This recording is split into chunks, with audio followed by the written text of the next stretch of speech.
Opa! O SBT das antigas era macabro. Nossa, deve ter um monte de Lost Media na SBT. Eu queria muito assistir mais os desenhos de lá. Oi, eu sou o Felipe e uma Lost Media é... Por favor, se inscreva no canal, deixa o like, comente e apareça nos próximos vídeos. Falou! qualquer obra audiovisual, sonora ou escrita que por algum motivo não está mais acessível ao público, seja porque foi censurada, apagada, esquecida ou nunca lançada oficialmente. Às vezes é só um Gilberto Barros explicando aos pais por que Yu-Gi-Oh! Era satanista, esse recuperado parcialmente há pouco tempo. Estas cartas ensinam magia negra, teólogo? Não, Sim, sem eles conseguiram achar o link certo. dúvida. Ensina a magia negra, ensina a criança a resolver os seus problemas no duelo. Só que as melhores mídias perdidas brasileiras costumam ser muito macabras. E hoje eu quero compartilhar a história de 3 dessas. Essas são as 3 Lost Mídias brasileiras que talvez seja melhor que permaneçam assim, perdidas. Vem comigo. Os olhos da menina da Núbia. Então não vamos enrolar não, vamos começar com o que eu considero a mais hardcore. No dia 14 de dezembro de 1982, a televisão brasileira transmitiu um dos seus momentos mais macabros da história. Uma bebê de 9 meses chamada Danúbia morreu ao vivo nos estúdios da TVS, que mais tarde se tornaria o SBT, no Rio de Janeiro. Isso enquanto sua mãe aguardava para fazer um apelo desesperado por ajuda médica. O Povo na TV, que foi exibido entre 1980 e 1984, foi um dos programas mais populares e polêmicos da sua época. Comandado por Wilton Franco e com participações de figuras que talvez você conheça melhor, como Wagner Montes, Sérgio Malandro, Cristina Rocha e sim, Roberto Jefferson. Quando eles correram atrás da viatura, aí eu joguei a granada na frente. A granada era de quê? Era uma granada de efeito manual. O programa era o ápice da histeria midiática. Misturava quadros de defesa do consumidor, fofocas de artistas e principalmente dramas pessoais do povo na TV. Sim, é exatamente aquele estereótipo que vem à mente quando a gente fala de sensacionalismo. Então, era comum para os apresentadores explorarem a miséria e o desespero de pessoas comuns que iam até lá expor os seus problemas em busca de soluções, tornando-se um marco do que ficaria conhecido como Mundo Cão da TV aberta. Mondokane foi um documentário dos anos 60 que inaugurou a era dos shockumentary, programas e filmes que mostravam a realidade do jeito mais cru e impessoal possível, tipo o famosíssimo Faces da Morte. Aliás, eu preciso fazer um vídeo sobre essa série. Mas enfim, naquela tarde de dezembro, a mãe da pequena Danúbia, Maria Erinalda, procurou a produção do programa como seu último recurso. Ela relatava que há meses peregrinava por hospitais públicos tentando, sem sucesso, internar a filha, que sofria de uma doença grave, que lhe causava, entre outros sintomas, sangramento pelos olhos. Ela disse que chegou a receber risada dos médicos quando ameaçou levar a história da sua filha à TV. A produção do programa acolheu o caso e levou mãe e filha para os estúdios. Enquanto aguardavam momento de entrar no ar,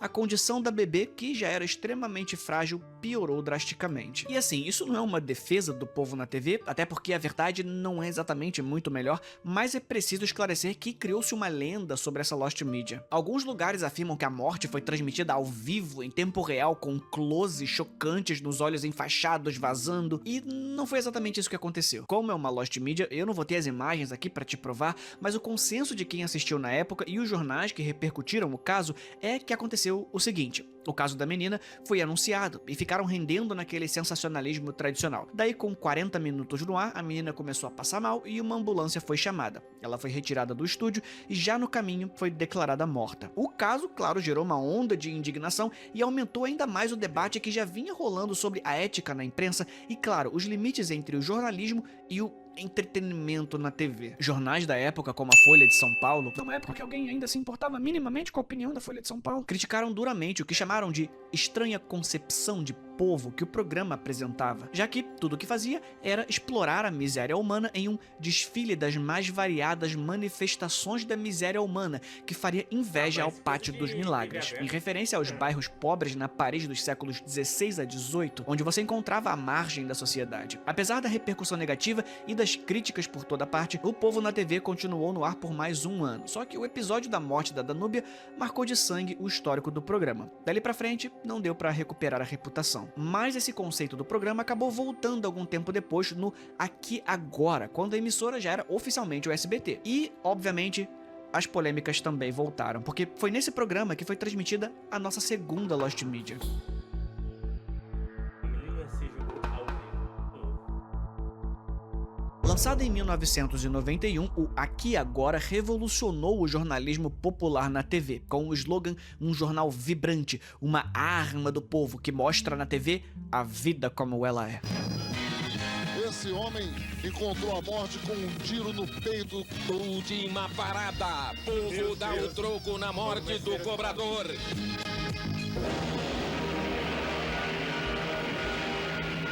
Carro bomba vai explodir assim na pista. Quando ele voltou pra casa depois do enterro, levou um susto. Bate coração, a volta do morto-vivo. O programa exibia crimes reais, perseguições e tragédias de forma explícita e com uma agilidade até então nunca vista na TV aberta. Agora a coisa era menos entretenimento e mais focada no jornalismo mesmo. Matérias que fariam inveja em um youtuber que faz clickbait por piada. Repórteres com câmeras na mão no meio da ação e manchetes garrafais na tela se tornaram a sua marca registrada. O que, claro, contrariando a crítica da Folha, mostrou que o povo queria era isso mesmo na TV. Ou os caras me dão um carro pra me fugir ou eu vou matar ela, hein, meu? Exclusivo, Falcão, testemunha ocular da história. Que Deus, Pai justo, dê a ela o que Era ela melhor merece. entrevista na Padre outra, Roda Batina, Zélia cuspiu no povo. Ele tem 51 anos e quase 200 quilos. SOS Aqui Agora, tem um presente ao Papai Noel.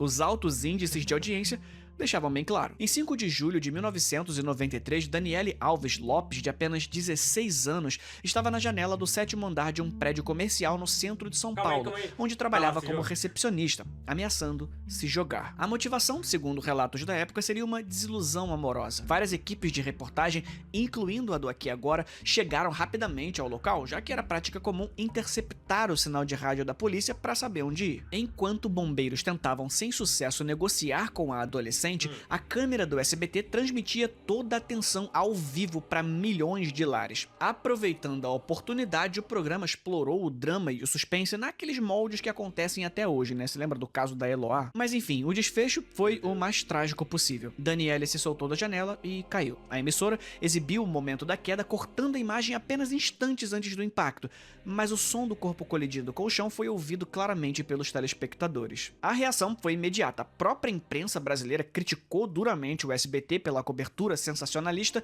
e a exploração mórbida do sofrimento alheio. Alguns psicólogos chegaram a dizer que a mídia dada ao evento pode, inclusive, ter influenciado a menina a finalizar o que já tinha começado, talvez como um recado pro seu amado não correspondido. Então a transmissão, longe de ser um ato informativo, foi vista como um espetáculo macabro, que no final de tudo rendeu um pico de audiência pro programa. O Aqui Agora ficou em primeiro lugar, e aqueles 10 minutos do incidente renderam um aumento de 33,5% na audiência. Infelizmente, a desgraça ainda é o maior imã de olhos. Posteriormente, a família da Daniele processou o SBT e em 1994 a emissora foi condenada a pagar uma indenização milionária por danos morais. As imagens do caso nunca foram reprisadas oficialmente pelo SBT e você não vai encontrar facilmente em plataformas de vídeo. Vira e mexe aparece um ou outro frame do dia da transmissão, mas ninguém tem a cobertura completa, tampouco o infame momento da queda. Mas beleza, dois casos macabros, mas que podem ser explicados pelo susto da transmissão ao vivo. Dá pra se enganar e achar que a intenção não era essa, que tudo terminaria bem e que os momentos de morte é que foram um erro. Mas e quando o ato macabro acontece muito tempo antes? Tipo, muito mesmo. E gravado. E aí, um dos maiores apresentadores do país decide, por livre e espontânea vontade, exibir a maior atrocidade da história da TV aberta, sem cortes, sem nenhuma censura. E a gente nem precisa trocar de canal porque é no SBT de novo. Foi isso que aconteceu quando o Ratinho exibiu uma das coisas mais nojentas e cruéis que a televisão brasileira já teve o desprazer de mostrar. E essa aqui é a única da lista que eu posso comentar. Eu tava lá, eu vi. Eu lembro e fiquei realmente traumatizado com aquilo. A polêmica da fita Borelli. Borelli? No final dos anos 90, o Carlos Roberto Massa, nosso famosíssimo Ratinho, era a novidade mais polêmica da televisão. Vindo de uma carreira como repórter policial e político no Paraná, ele estreou na Rede Nacional em 1991 pela rede OM Brasil, que mais tarde se tornaria a CNT, onde seu estilo agressivo, popularesco e escrachado que ele claramente tinha copiado do seu chefe, o também bizarríssimo e engraçado Luiz Carlos Alborguete. Alguns anos depois, ele ganhou seu próprio programa. Estreou o Ratinho Livre na Record em 1997. E a essa altura já tinha entendido a fórmula. Gritaria, crítica social e esse jeitão de fala na cara mesmo. No ano seguinte, ele já estreou com o Programa do Ratinho, que é o seu projeto mais famoso, e até teve umas idas e vindas com outros produtos em emissoras diferentes, mas é o Ratinho, todo o povo tá ligado em você, o que nos interessa aqui agora. Em 23 de outubro de 2000, o Programa do Ratinho no SBT prometia uma pauta sobre violência infantil e impunidade, mas o que se seguiu foi a exibição das imagens mais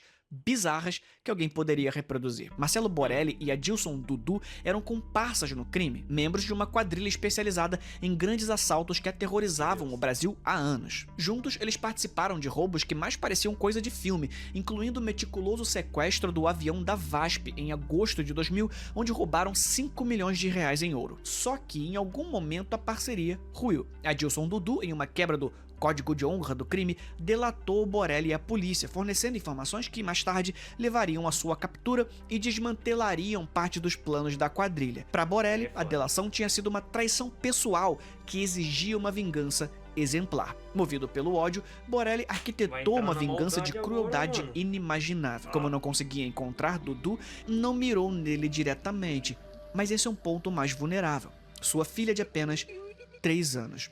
Borelli invadiu a casa de Adilson Dudu e, na ausência do pai, submeteu a menina a uma série de atos que, por motivos óbvios, eu não posso descrever aqui.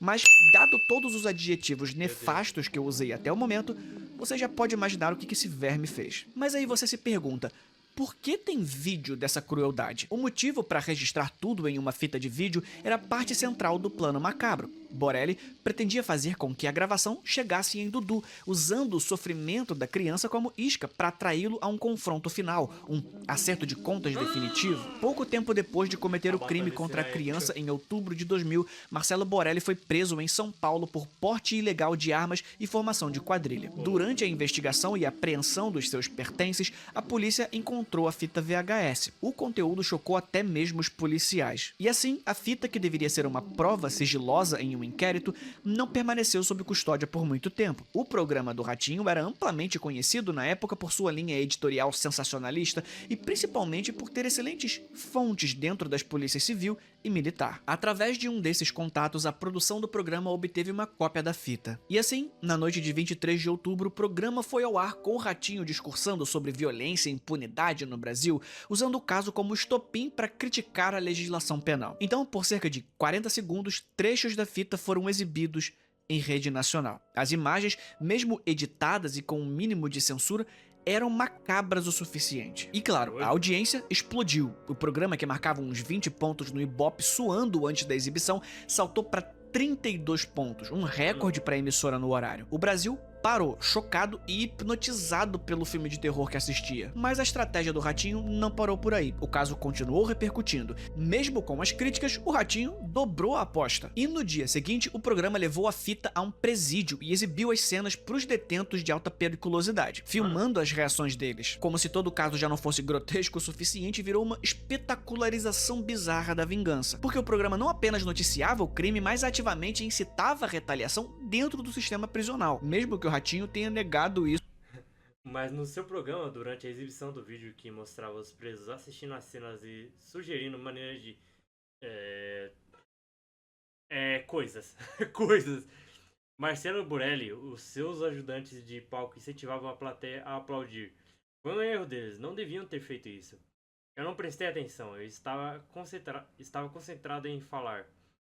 Achei que era uma reação espontânea do público. Isso numa entrevista que ele deu pra Folha na mesma semana. Até mesmo os presos ficaram horrorizados com as cenas e praticamente imploravam para que o Borelli fosse enviado pra lá pra fazer todas as piores atrocidades que você pode imaginar. No meio de nós, que nós somos terroristas, não é digno. A justiça veio isso aí, ainda protege, ainda colocando em conta que matamos um desgraçado desse aí pouquinho mesmo. É bandido que tá falando. Quer dizer, essa, mano. Arrancava a cabeça dele. Assim, eu acho que ninguém ia chorar de dó de um verme desse, mas ainda assim, a espetacularização da coisa acabou tornando tudo muito mais esdrúxulo. Principalmente porque a ânsia por vingança esqueceu que tinha uma criança sendo exposta daquela maneira, depois de ainda ter sofrido toda a violência. A repercussão foi tão grande que o Poder Judiciário agiu rapidamente. O juiz da Vara de Infância e Juventude de Osasco, Renato Genzani Filho, expediu um mandado de busca e apreensão da fita, que foi retirada das mãos do SBT. Ratinho foi proibido de exibir as imagens novamente, mas o assunto continuou a render pauta e audiência por dias. E em julho de 2001, Marcelo Borelli foi condenado a uma pena de 172 anos de prisão pelos atos cometidos contra a criança. A sua vida na cadeia foi exatamente como previsto pela reportagem do Ratinho, um inferno. Não existe nenhum registro oficial de grandes incidentes na cadeia, mas é claro que ele se tornou o alvo número 1 da população carcerária. Logo ao dar entrada na carceragem da Polícia Federal, Borelli foi espancado por 28 detentos. O agressor mais notório foi ninguém menos do que Fernandinho Beiramar, que, segundo relatos, liderou o ataque. Borelli vivia isolado e era transferido com frequência, mas as agressões eram recorrentes e acabaram selando o seu destino. Como resultado das agressões contínuas e das condições precárias, Borelli contraiu o vírus HIV dentro do presídio. Em dezembro de 2006, já debilitado, ele se recusou a receber o tratamento. Pouco mais de um mês depois, em janeiro de 2007, Marcelo Borelli foi encontrado morto em sua cela aos 38 anos. Recentemente, trechos do programa foram descobertos, mas a tal fita do caso Borelli, justamente por ser prova central de um crime hediondo, provavelmente nunca mais será vista. Apesar de que vira e mexe aparece alguém na internet dizendo ter o vídeo completo. Eu não tenho interesse em ver de novo, e mesmo que tivesse, eu não tenho interesse em baixar arquivos de estranhos. Então, cuidado. Enfim, esse foi o vídeo de hoje. Desculpa aí terminar nessa bad vibe, mas a gente se vê na próxima. Já sai aqui pros membros com uma parte 2, onde vamos falar de umas Lost Medias menos pesadas, mas ainda assim, bem assustadoras. Hoje em dia. Fui. Por que ele não escreveu hoje em dia, Troll? A diferença é que antigamente passava muitos filmes, mas mesmo assim, ainda repetiam o mesmo filme 1000 vezes. Pois é.